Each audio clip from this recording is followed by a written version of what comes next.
Medicina por un tubo.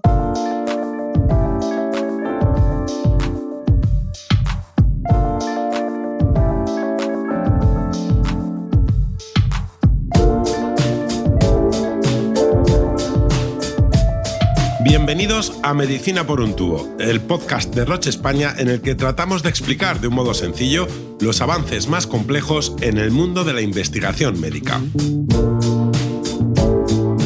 2020 supuso un punto de inflexión en todo el mundo. La pandemia por COVID-19 nos trajo incertidumbre y dificultó el día a día en todos los ámbitos. Nos obligó a trabajar duro para superar fronteras, y no solo entre países, ya que las barreras que se levantaron en el día a día, fruto de las medidas para contener el virus, afectaron a toda nuestra actividad. El cáncer no conoce fronteras, pero nuestro trabajo para combatirlo tampoco. Es lo que hacemos en la innovación contra el cáncer, en la investigación y en la mejora en el tratamiento de la enfermedad. Intentar superar cualquier barrera. En este episodio dedicado al Día Mundial contra el Cáncer, descubrimos qué ha supuesto en el contexto actual y cómo los profesionales han conseguido afrontar cualquier tipo de limitación. ¡Empezamos!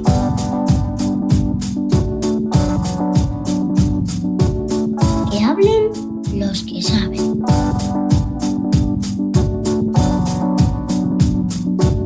Para conocer el impacto que la pandemia por COVID-19 ha tenido en la atención hospitalaria a pacientes oncohematológicos, la Sociedad Española de Oncología Médica, junto a la Sociedad Española de Oncología Radioterápica, la Sociedad Española de Enfermería Oncológica, la Sociedad Española de Hematología y Hemoterapia, la Sociedad Española de Anatomía Patológica y la Asociación Española contra el Cáncer, han sumado sus siglas para realizar un estudio que profundice en la situación en España. Podéis descargarlo en el enlace incluido en la descripción de este podcast. Para profundizar en sus resultados, conversamos con un experto, el doctor Raúl Córdoba, coordinador de la Unidad de Linfomas de la Fundación Jiménez Díaz. El informe al que hacemos referencia concluye que durante la primera ola de la pandemia, 1 de cada 5 pacientes con cáncer no fueron diagnosticados o fueron diagnosticados tarde. ¿Cómo estamos afrontando esta situación? En la primera ola a toda la sociedad nos pilló un poco de improviso. No sabíamos cómo podíamos hacer frente a todo lo que nos iba a venir y a la magnitud de las consecuencias que la pandemia por COVID íbamos a tener, y cómo esto iba a afectar a los pacientes no COVID y en concreto a los pacientes con cáncer. Esto hizo que pudiéramos tener una disminución en el número de intervenciones quirúrgicas, que es básicamente donde se pueden obtener los diagnósticos a los pacientes con tumores sólidos, dado que los quirófanos estaban ocupados por camas de críticos, por camas de UCI. En cambio, los pacientes con tumores hematológicos, en mi opinión, creo que no experimentaron tanto retraso o dificultades en el acceso y en el diagnóstico, porque somos los hematólogos los que realizamos los procedimientos diagnósticos en su mayoría. Esto es cierto que hemos aprendido de todo lo ocurrido en la primera ola, y en la segunda ola estamos diseñando diferentes circuitos. Los hospitales cuentan ahora con circuitos COVID y circuitos no COVID para que los pacientes que no sufren de infección por el coronavirus puedan tener acceso a todos los recursos y no ocurra lo mismo que ocurrió en la primera ola, y sigan teniendo acceso tanto al diagnóstico como a los tratamientos. Desde el punto de vista del acceso a la innovación, la participación en ensayos clínicos disminuyó, si tenemos en cuenta todos los tipos de cáncer, en un 30%. ¿Qué medidas se están tomando para resolver este problema? Es cierto que en la primera ola hubo una reducción en el número de pacientes que fueron incluidos en ensayos clínicos, y creo que es algo que no solo tiene una única explicación. Creo que hay varios factores que influyen. En primer lugar, influye el miedo que teníamos los médicos, los profesionales y los pacientes, porque nos estábamos enfrentando a algo desconocido. No sabíamos si exponer al paciente a un tratamiento nuevo iba a tener consecuencias si finalmente este paciente se infectaba por la COVID-19. Ahora, visto las consecuencias en la primera ola, eso está cambiando, y es cierto que estamos seleccionando mucho mejor a aquellos pacientes que participan en ensayos clínicos y el reclutamiento ya se ha abierto. También tenemos que tener en cuenta como segundo factor ese confinamiento tan estricto y tan severo que tuvimos en la primera ola, y esa desescalada, esa limitación de movimientos, y eso iba a impedir que los pacientes cumplieran con todos los procedimientos que los ensayos clínicos requieren. Por lo tanto, si un paciente no puede cumplir con esos requerimientos, pues no es elegible y no se le ofreció. Y en tercer lugar, tuvimos pues unas recomendaciones de las sociedades científicas en las cuales se nos recomendaba no empezar ningún tratamiento salvo que fuera estrictamente necesario por gravedad o porque fuera una patología aguda que necesitara tratamiento inmediato. De ahí que tumores, entre ellos tumores hematológicos, que eran de una característica más indolente, de crecimiento más lento, intentamos retrasar un poco el inicio de los tratamientos y, por lo tanto, incluir al paciente en un ensayo clínico si esa era nuestra decisión de tratamiento. ¿Y cómo percibe el cambio en la relación con los pacientes y en el trabajo diario en el contexto actual? Todo depende de cómo íbamos trabajando anteriormente a la pandemia en todas estas estrategias de salud digital y de telemedicina. Había hospitales que todavía siguen trabajando con historia clínica en papel o que no tenían ningún soporte para poder comunicarse por los pacientes a través de la telemedicina. Entonces, yo creo que estos hospitales, estos médicos, estos pacientes han tenido un mayor impacto a la hora de poder comunicarse, y el sustituir únicamente una consulta médica por una consulta telefónica, realmente eso no es telemedicina. Entonces, creo que esos pacientes sí han tenido como un mayor desapego o menos contacto con el hospital. Pero luego, por otro lado, hay otro grupo de hospitales, como por ejemplo donde yo trabajo, la Fundación Jiménez Díaz, que ya veníamos trabajando en todas estas herramientas de salud digital, de servicios no presenciales, de portal del paciente, de comunicarnos con él a través de todas estas estrategias de telemedicina. Y esto ya lo veníamos haciendo antes de la pandemia, porque formaba parte de una línea estratégica de trabajo del hospital. Y el COVID lo que nos ha hecho ha sido impulsarnos para implementar mucho más deprisa todo aquellos que no teníamos desarrollado, y nos ha dado la razón en el sentido de la forma que teníamos o que habíamos planteado esta nueva forma de comunicación con el paciente, que no viene a sustituir a la tradicional, sino que la viene a complementar. Y mi experiencia con esta estrategia de salud digital en estos pacientes que ya venían trabajando un poquito con ella y que ya los habíamos preparado, la verdad es que ha sido muy satisfactoria, tanto desde el punto de vista del paciente, porque no ha perdido el contacto con sus médicos, en este caso conmigo, como conmigo, que me ha permitido seguir controlando y seguir cuidando a mis pacientes en la distancia. Y en ese sentido, ¿cómo afrontamos el futuro? ¿Lo vemos de un modo distinto tras lo vivido estos meses? Yo creo que si algo bueno nos tiene que traer la pandemia es que nos tiene que hacer aprender. No sé si conocéis que hay un proverbio chino que dice que crisis se escribe igual que oportunidad, que cambio. Creo que todo esto nos tiene que hacer aprender a que cosas que hacíamos mal antes o que no eran eficientes las tengamos que cambiar. Por ejemplo, desde el punto de vista asistencial, nos ha hecho revisar qué cosas estábamos haciendo y realmente no aportaban valor, es decir, revisiones a pacientes que no nos aportaban nada ni desde el punto de vista médico ni al paciente, porque nos metíamos en una rutina de algo que en realidad no le estaba aportando nada de valor al paciente. Y, por ejemplo, desde el punto de vista de la investigación clínica, de los ensayos clínicos, nos hemos dado cuenta que muchos procedimientos en realidad no son necesarios y se arrastran de un protocolo a otro.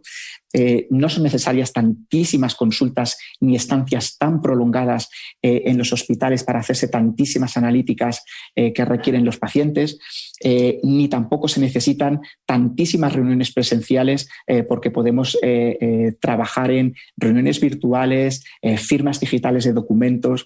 Creo que todo esto nos ha hecho aprender una nueva forma de relacionarnos con nuestro entorno, nosotros los médicos con nuestros pacientes y también a través de todas las compañías farmacéuticas y los promotores de los ensayos clínicos, de manera que creo firmemente que el futuro va a ser diferente y espero que al menos podamos aplicar una pequeña cantidad de las cosas que hemos aprendido.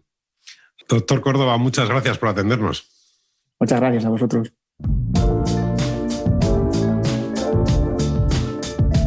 Estás escuchando Medicina por un tubo. Cuando en marzo de 2020 la mayoría del mundo reaccionó contra la pandemia por COVID-19, nos vimos frente a una situación inédita durante el último siglo. A las fronteras ya conocidas se sumaron nuevas barreras, pero ninguna de ellas consiguió frenar el trabajo de quienes se dedican a combatir el cáncer. Junto al paciente, en todas las etapas de la enfermedad, siempre está el equipo de enfermería. Su papel es clave y se vio afectado directamente con la llegada de la pandemia. Su reacción y su esfuerzo en todo este tiempo tampoco conoce fronteras. Ángeles Peñuelas es presidenta de la Sociedad Española de Enfermería Oncológica. Recurrimos a ella para que nos explique cómo cambió su trabajo con la llegada de la COVID-19. Desde el mes de marzo del año pasado, debido a la gran pandemia que estamos atravesando, esta atención se ha visto alterada y por ello no hemos tenido que adaptar a la nueva situación para poder seguir prestando una atención de calidad. En concreto, en los pacientes con cáncer, el objetivo ha sido reducir el riesgo de contagio por coronavirus y para ello hemos necesitado reestructurar los servicios con circuitos seguros llamados limpios. Tuvimos que acondicionar las salas de espera, las consultas y los espacios donde se administran los tratamientos para respetar las distancias de seguridad, utilizando equipos de protección correctos, mascarillas FP2 con medidas higiénicas, implementación de pruebas PCR y lamentablemente también tuvimos que adoptar medidas que afectaban al nivel psicológico y emocional de los pacientes y de las familias por la limitación de la entrada de los acompañantes para mantener, en la medida de lo posible, la actividad. Está claro que el contexto actual supone un reto en la atención a los pacientes con cáncer, un reto que, como cuenta Ángeles, se afronta mejor sumando distintos talentos. Tengo que decir que la atención y la organización multidisciplinar ha sido un factor clave para poder seguir prestando una atención de calidad con unos resultados óptimos. Todo ello es verdad que ha tenido unas consecuencias, ¿no? Han habido una disminución importante de los pacientes atendidos en los hospitales de día, al igual que en los tratamientos de radioterapia. Han disminuido el número de pacientes que acuden a las primeras visitas, ¿no? Como consecuencia de la reducción en las pruebas diagnósticas. Y también hemos tenido, ¿no?, que aumentar de manera exponencial las consultas por llamada telefónica y videollamada. Es por ello que el seguimiento y el control de las toxicidades y complicaciones se ha convertido en un verdadero reto para enfermería, ya que debemos utilizar todas nuestras habilidades y conocimiento para poder realizar un correcto cribaje y triaje, obteniendo la información necesaria, sin dejar de destacar el soporte emocional al paciente y a la familia en esta situación. Y un año después de la llegada del virus, ¿en qué punto nos encontramos? ¿Qué hemos aprendido del esfuerzo realizado hasta ahora? Seguimos en una situación complicada, pero tenemos que decir que, y tenemos que, ¿no?, el mensaje es positivo, que divisamos, ¿no?, una luz con la aparición de estas vacunas eficaces y seguras frente a la COVID, ¿no? Tenemos que pensar que estamos en el buen camino, que con la vacunación tendremos que conseguir o queremos conseguir, ¿no?, ese objetivo de poder ganar la batalla a este virus, ¿no? Esta situación nos va a dejar huella, sin duda, pero hay que aprovechar estos momentos para mejorar la formación, más investigación, mayor colaboración entre profesionales y mejores condiciones que permitan poner al paciente en el eje de todos nuestros cuidados y atención.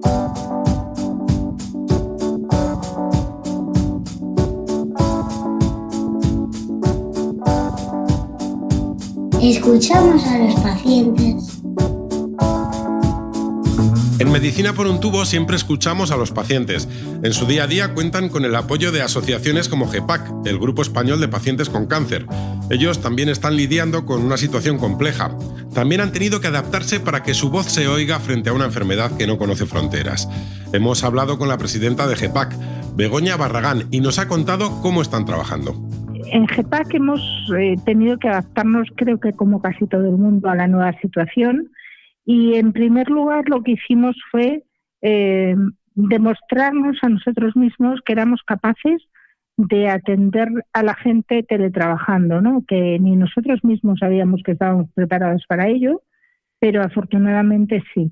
Entonces hemos adaptado toda la atención presencial que hacíamos, pues la hemos tenido que reconvertir en una atención telemática. No ha habido otra solución.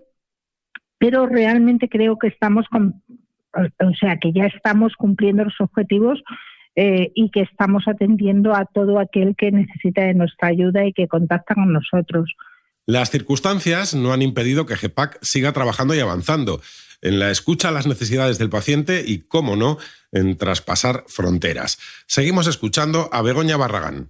Además de haber atendido las necesidades que nos iban llegando puntuales o no puntuales, más que puntuales, porque nos han llegado muchísimas, de los pacientes y haberles ayudado a afrontar sus dudas o orientarles en cualquier necesidad de las que se les iban planteando, en GEPAC hicimos un estudio para ver qué necesidades específicas o qué problemas y qué barreras se estaban encontrando los pacientes oncológicos.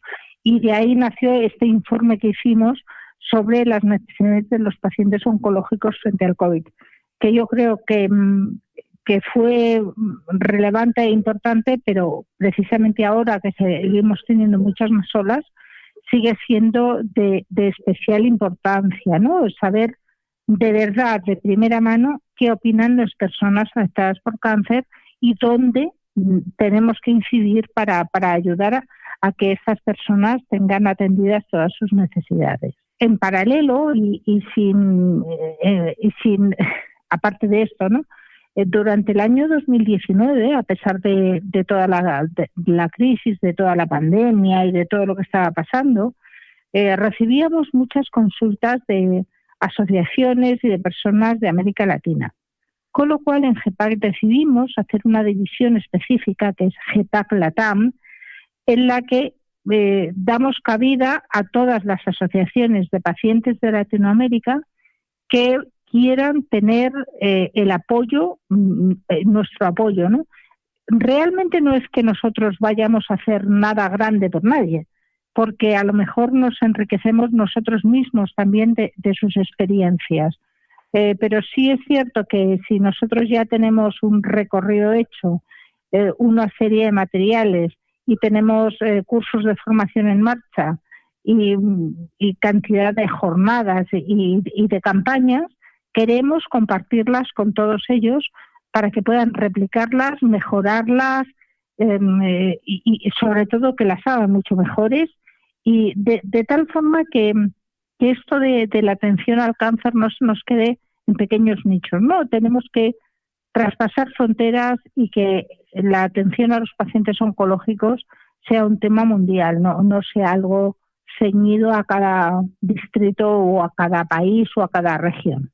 La pandemia ha sido algo inédito para todos, pero ahora que ya conocemos su impacto, ¿cómo pueden intentar contrarrestarlo las asociaciones de pacientes? A ver, muy probablemente nuestro mayor esfuerzo sea poner en el mundo lo que está pasando, ¿no? O sea, explicar a las autoridades y sanitarias especialmente las necesidades que tenemos. Con esto, el informe que hemos hecho y todos los esfuerzos que estamos haciendo para que de verdad salga a la luz es que los pacientes con cáncer están infradiagnosticados, que los diagnosticados están sufriendo retrasos en muchas pruebas y en muchos tratamientos, que los seguimientos no se están haciendo, los cribados tampoco. Entonces yo creo que ahí desde el mundo de las asociaciones tenemos ahora un papel muy importante para tratar de sacar a la luz todos estos problemas, porque si todos nos callamos, esto se queda oculto y parece que no existe. Y sí existe, los pacientes con cáncer tienen una problemática muy importante. Yo no digo que otras enfermedades no las tengan, que también. Y creo que todos los que tenemos problemáticas importantes como es el cáncer, tenemos que alzar la voz y decir que muy bien, que el COVID es una prioridad que nos ha pillado en este mundo por sorpresa, pero que no podemos permitir que se dejen de atender otro tipo de enfermedades, porque si no al final el COVID no solamente va a matar a personas con COVID, sino va a matar a personas con otras enfermedades por falta de atención.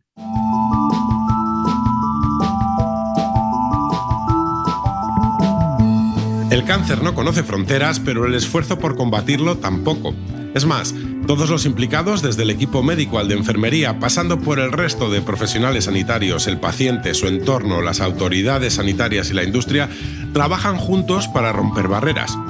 Federico Plaza es director de Corporate Affairs de Roche. Acudimos a él para conocer cómo desde la compañía se ha trabajado y se está trabajando en las actuales circunstancias. Federico Plaza, el cáncer no conoce fronteras, pero el contexto actual sí que ha creado aparentemente algunos límites, algunas barreras.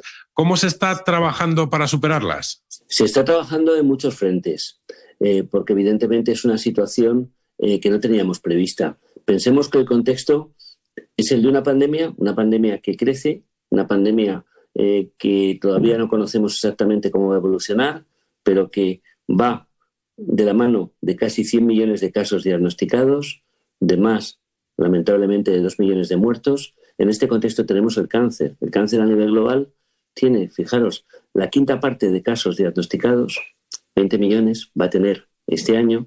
Sin embargo, el número de muertos es 5 veces más, o está previsto que sea 5 veces más que en el caso de COVID. Podría alcanzar, de acuerdo con los datos que tenemos, hasta 10 millones de muertos. Y esto es inexorable. El cáncer no conoce fronteras, el cáncer es una enfermedad que al final sigue avanzando sin ningún tipo de límite, y tenemos que desenvolvernos en su gestión en contextos complejos como este. ¿Qué estamos haciendo? Primero, que los pacientes de cáncer se sientan apoyados en una situación en la que el sistema sanitario tiene otros temas que atender. Intentar trabajar con sociedades científicas, con organizaciones de pacientes, en que esta conciencia se transmita y en que realmente el sistema se vaya adaptando en esta circunstancia a seguir atendiendo correctamente a los pacientes de cáncer.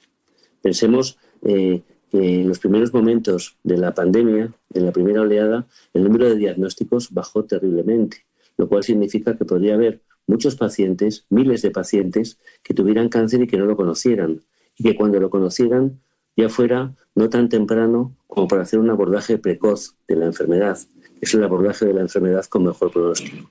Y en esto hemos trabajado. También que estamos trabajando en que no se detenga la investigación, que no se detengan los ensayos clínicos, y adaptar la puesta en marcha y el seguimiento de los pacientes en ensayos clínicos a la nueva situación, evidentemente con todas las garantías de seguridad. ¿Y podría contarnos algún ejemplo que haya destacado en estos últimos 12 meses de ese esfuerzo para evitar que el cáncer nos ponga barreras por superar la situación y seguir atendiendo correctamente a los pacientes? Podemos hablar de diferentes planos, ¿no? Un plano ha sido el hacer un diagnóstico correcto de lo que estaba pasando en el plano asistencial para así buscar soluciones.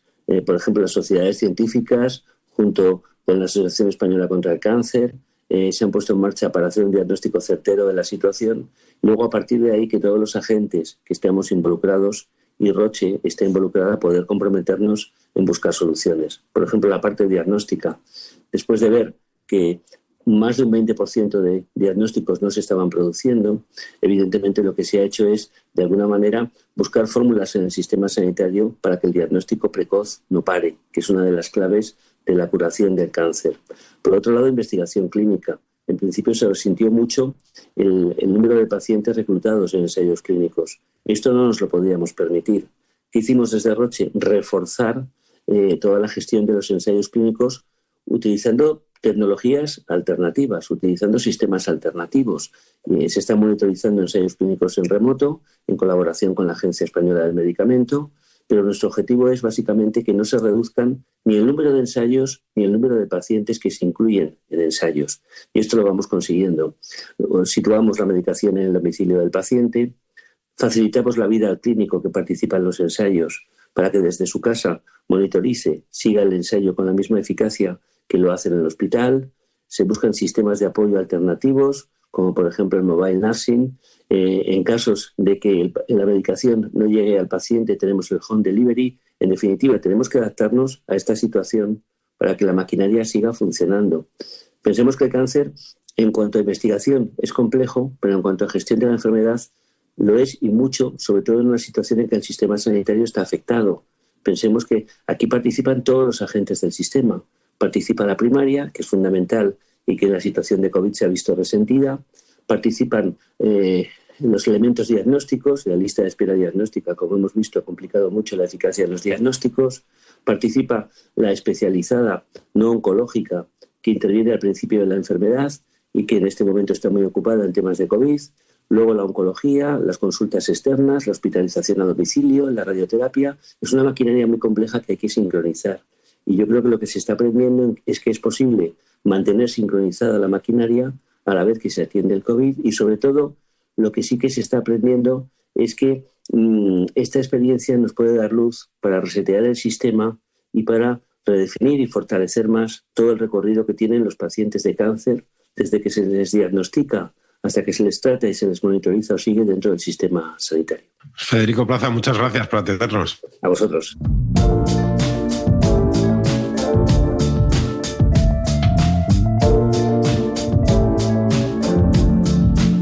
En el último año hemos aprendido a convivir con la incertidumbre, pero también nos hemos dado cuenta de que hay cosas que siempre estarán ahí, que no conocen limitaciones ni fronteras. Es el caso de la enfermedad, pero también es el de nuestro esfuerzo por mejorar la vida de los pacientes.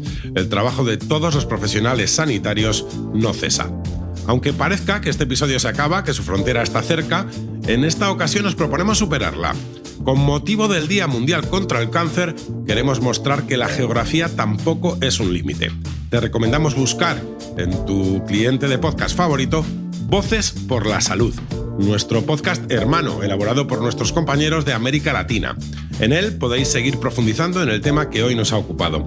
Y ahora sí, hasta aquí esta entrega de Medicina por un tubo. Os esperamos en el siguiente capítulo buscando, como siempre, que la información sea una fuente de salud.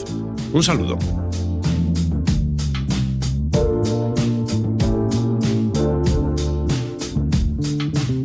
Os esperamos en el próximo episodio de Medicina por un tubo.